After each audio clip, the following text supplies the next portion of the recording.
Office hours are open right now. Unlock the Middles Tuesday show, 8 p.m. Eastern, here with an awesome group of leaders, making sure that we are growing closer together for 20 minutes. 20 minutes only. So if you don't got 20 minutes for free PT, there's something wrong with your agenda. So Josh Tovad, proud principal of Memorial Pathway Academy in Garland ISD, Garland, USA, here with an awesome group of educators from around the United States, making sure that we provide you with real world scenarios so that we learn from our past and provide new tools and moving forward to the future, because you know what? We're all in it together. There's a high mobility in the United States. The kids are moving from everywhere. And you know what? We need to learn how to cope with every single last situation and scenario for the betterment of our kids. Who are our kids? The future of the United States, our future leaders, the future people that will create and advance our awesome country. What do you think about that, Dean? I'll tell you something. You did that in 1 minute and 5 seconds. Now I'm going to do about 10 seconds here. Dean Packard, Principal of Charlton Middle School, Charlton, Massachusetts. Great to be here tonight, Principal. Office hours are a time when we just come together and do it exactly what Josh said. Validate what we do and why we do it, okay? Those are so important. Again, we're streaming live on Facebook, Twitter, Instagram. Isn't Instagram? I still have Instagram up, YouTube, all those things. So please share it out afterwards to get a little bit better together with us, because that's what we're all about. So let's kick it around the horn right now very quickly. Demetrius, welcome back to the show. You've been on before. A little bit of quick background about yourself. Great to have you here. And everyone, great to be here, everybody. Always honored and announced to Principal Moody High School, Moody County School System. Just looking forward to network, talking about this journey of education. Awesome. Great to have you back, man, as always. Good stuff. Jamie, welcome back again. Hello, Jami Fowler White. I am a elementary principal at Scenic Hills Elementary, home of the Bobcats in Memphis, Tennessee. I'm excited to be here. Great to have you as always. And say hi to Frederick, like I said before. Frederick's one of our original guys, no doubt about it. Ashley, welcome to the show. Oh, muted. Beautiful thing about COVID is we learned how to use these tools. It's always fun. Did I speak too quickly, Josh? Ashley, sign in, sign out, come back on. We're going to get you right back on. Generally, that takes care of business. Josh, we forgot to do our pre-check mic. You know, all those things happen. Oh, now Josh is quiet. I can't hear you. What are you doing to us? You know what? Here we go. Let's start all over again. Let's get started while we get Ashley back again. Here we go. Quick questions. 80s or 90s music? Jamie. 90s? What do you mean? Why? Because I'm from the 90s, maybe. All right, okay. It gives me that good vibe. Those were my high school years. I love the 90s music. Whenever I'm in a somber mood, I can always put on that music that we used to listen to when we were kids. That's it for me, the 90s. All right. Ashley, introduce yourself. Hi, Ashley Markham. I am the principal of Peck Junior Senior High in rural Michigan, in the thumb. So in the thumb of Michigan. Welcome to the show and the table tonight. The question Josh threw out, the 80s and 90s music. What is your pleasure? Well, my husband always says I am the best thing that came out of the 80s. So I'm going to go with 90s. Ooh. I'm a 90s girl. Demetrius. Born in the 80s, but to me, as a former bander, it's when the last time we had real 90s. All right. Dean, what does it say up there? You say born in the 80s? Okay, I graduated in 1986. Okay, so you are the little one here, okay? I have to tell you, Van Halen, Journey, the 80s, sorry, that's where I'm at. I guess I'm the old guy of the show tonight, no doubt about it. The answer is, Dean, for all these young ones, it's the 80s. There's the only thing. The 80s. All of you are wrong, youngins. Learn from your seniors. Don't Vanilla Ice, come on, let's go. All right, question number 2. Here we go. Question number 2. McDonald's or Wendy's? Why? Demetrius. Now is the fries guys, yeah, got to go McDonald's. McDonald's. Or Ashley, Uh, McDonald's. I need a Coke. I need a large Coke. all right, that ice. Jamie, When I was younger, McDonald's, now Wendy's. I'm trying to be healthier. I like their salads now, but when I was younger, it was McDonald's every day. That was my thing. Dean, The Big Mac once had a place in my heart, but it took place of the Wendy's Big Bacon Classic, which I just can't do without. So Wendy's. the answer is Wendy's because of what 2-2. Jamie said. Exactly, that bacon pecan salad is the best. Yes, It is it is. the best out there with very low calories. But I'm glad to see that the youngins are learning. There we go. All right. Here goes the problem of practice, guys. So out there in America, if you're listening to us, here goes the scenario. All right, we're going to start off with you, Jamie. A student is sent to the office during breakfast for spilling a friend's drink, his milk. You talk to the student about choices and making the right choices for the rest of the day. The first period coach sends this student to the office for shoving others in the locker room. You talk to the student and try to call parents, but they don't answer. At lunch, this same student is sent to the office for cutting in line and shoving other kids so he would be the next one. He's sent to the office, and while in the office, you see the student, and you're frustrated. And there's one of the student's teachers that says, "You're here again?" Well, another companion teacher says, "There's nothing happens to kids here. There's no discipline." What do you do? Well, first I sit down and talk to the student. He's having a really, really bad day. It started that morning. I wonder if something happened before school to put him in this is kind of a mood. He can't seem to do a reset. And so a lot of times I have the lights dimmed in my office. So for students, it's like they're coming into a different space. Um, I don't talk to them when they first come in. I give them like a reflection sheet and I tell them to write it all down and then we'll talk about it in a few minutes. Uh, because when people are upset and angry, like the child is going to say something that's going to frustrate me. I'm frustrated because he's been in there 4 or 5 times during the day, and we just need to figure out what's going on with him because he's lashing out at everybody. And truthfully, I'd probably keep that child with me for the rest of the day so I could talk to him, build a relationship because he has to have something going on and he doesn't feel like he can tell any teacher in the space.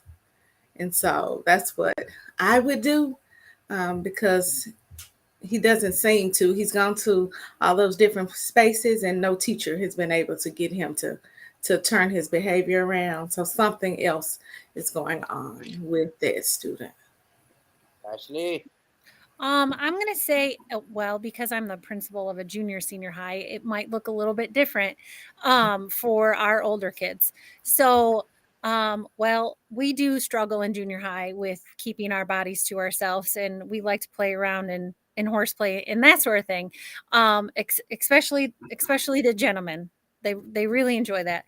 So I'm probably gonna definitely have a conversation with the student. I'm gonna make sure first thing in the morning that they're okay. Like whatever happened before school or the evening, we're already gonna have that connection and that sort of thing. Because I'm gonna assume that he's probably a frequent flyer. Like we're probably besties regardless. So I probably see him all the time, right? So we're just gonna continue to build that relationship to make sure that I have a better understanding of what has happened, what is causing that behavior, what's the underlying issue there, because behavior is communication. So what is he trying to communicate with me today?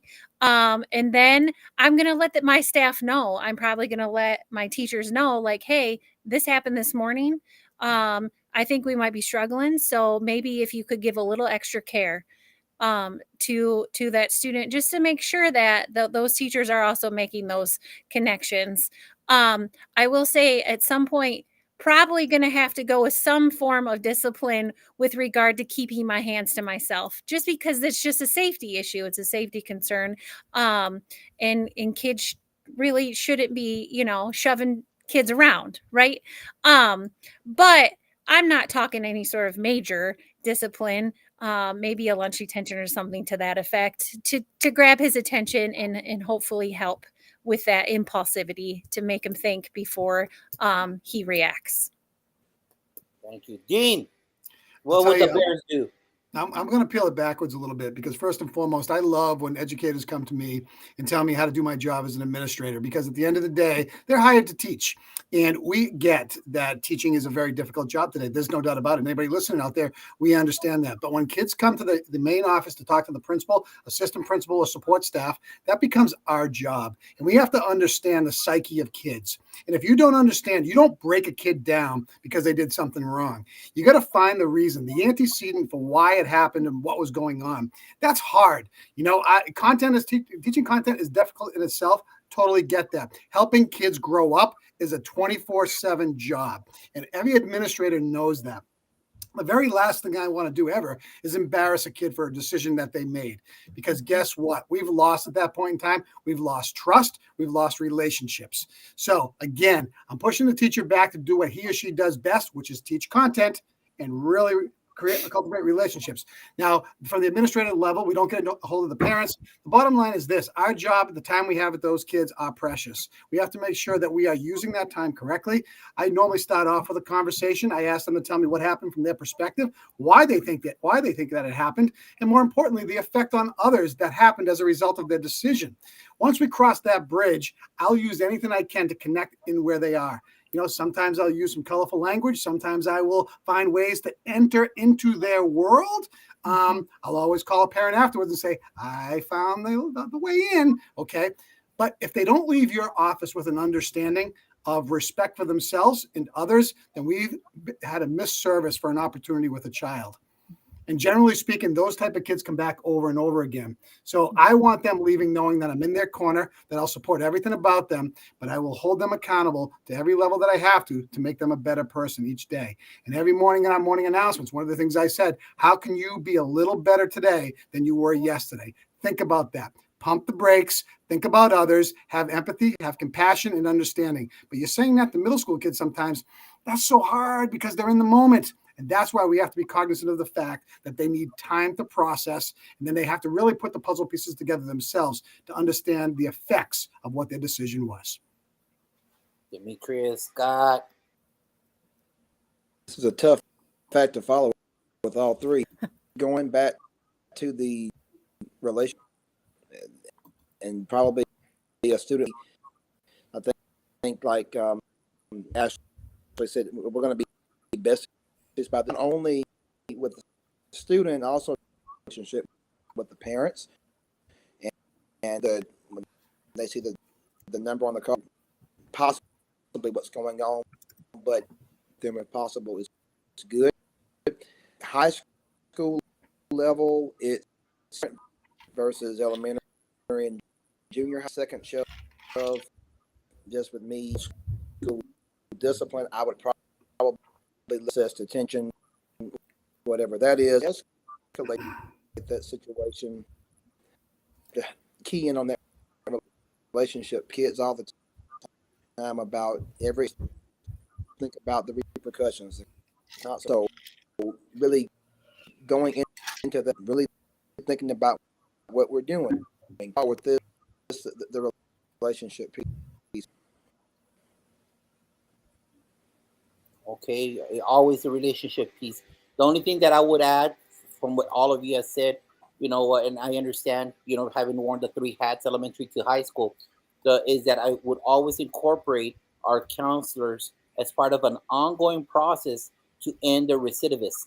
This is the issue with our frequent flyers, that they need to be hearing the same message from different tones and different sets of that come to them. We're not there reminding them of the purpose of education, the purpose of the issue others when you show them with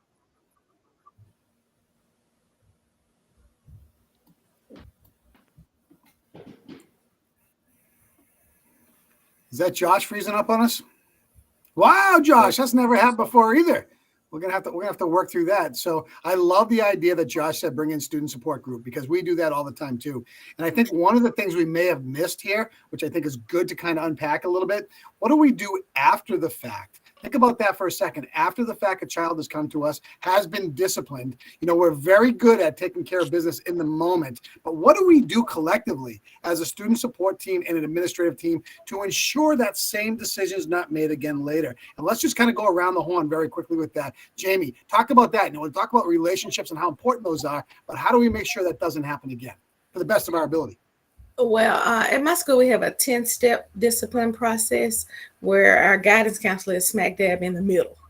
And so they try to do a reset at that halfway point to keep them from getting to the office. Those that get to the office, we have them to get on that check-in, check-out caseload.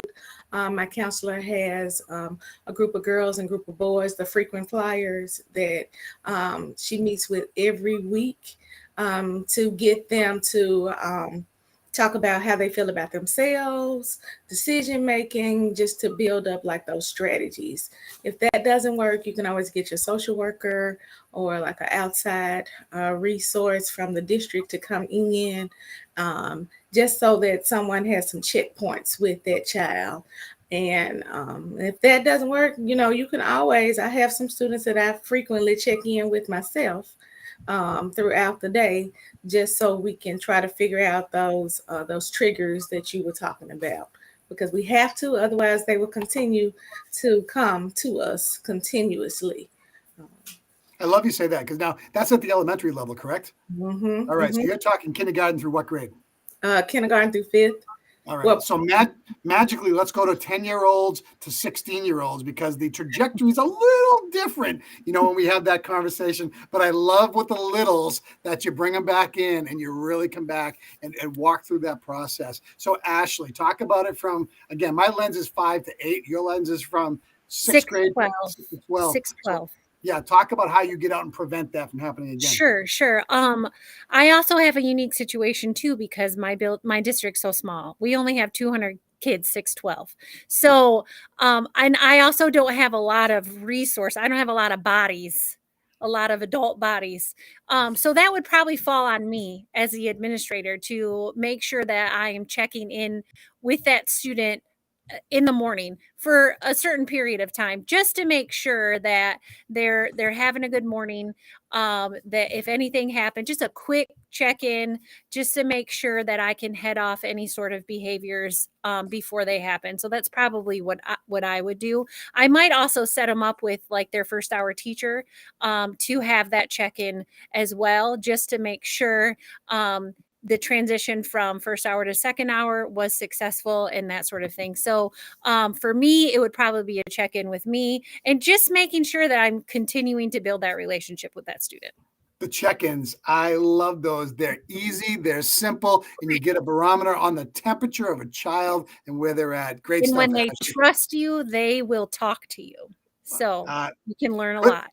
Couldn't have said that any better. Absolutely. Demetrius. So, talking about in our system, we have me being at the high school, 9 students.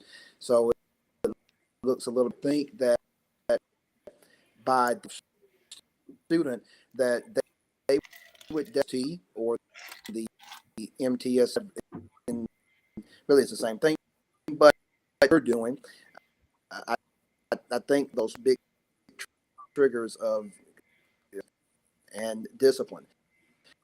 So they monitored. The school level is that PS don't really work well do with elementary, and so hard to get common planning and things of that types of students on the radar, because as they are on with the student, whether it's a PhD, ADD, they make a referral for you really have to make sure that that's monitored.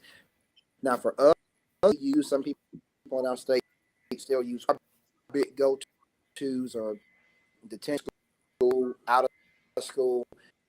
And so for some, it kind of deterred because they don't want to get to out of school. Though in our society now, out of school to be there because now they can make up the majority. You know, that wasn't the case back then. Make up major in those intermediate. I think that the PST and the MTS to keep that student on the radar. Great stuff, Demetrius. Agree with you 100%. Josh, the question was, how do you prevent it from happening again? The antecedent. Right. How do you do it? The best tool that I've used at all levels, I'm talking from hefty elementary to a 2,500 school, is every kid that I get after, and trust me, I get after them. I'm gonna put it out there. They will not harm anybody else's learning. Is to always, when I take away from that credit card, I got to put credit back in there. So I follow up with that kid. I deducted from my credit score with that kid. So I got to call him in at least 2 times to the same place where I let him have it and say, talk to me. Where are we at? Are we doing better? That has always allowed me to build that bond, that relationship. And after I see that there's a pattern of behavior that's good, I write him a card and I say, thank you for creating a better version of yourself. Does it take time? Yes. But does it help end recidivism? Yes, it does. Closes the loop. There's no doubt about that, man. I think we did a complete 180 here and really touched on a lot of things that are really important. Josh, what are your thoughts?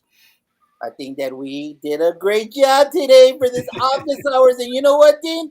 We're going into 22 minutes. Oh my God, no overtime payment here. Office hours are now closed. Thank you, Ashley. Thank you, Jimmy. Thank you very much, Demetrius. Thank you very much, Dean, for office hours. And hey, it's all about a little better each time we come together. So again, I hope you guys have a great day tomorrow in your schools, with your kids, with your staff, and within your learning community, because each day we got to really respond and do what's right by everybody that walks through our doors. If we do that, great things happen in our schools. So again, I want to thank everybody. Office hours, as Josh says, are now closed. Have a great week, everybody, and thank you so much for tuning in.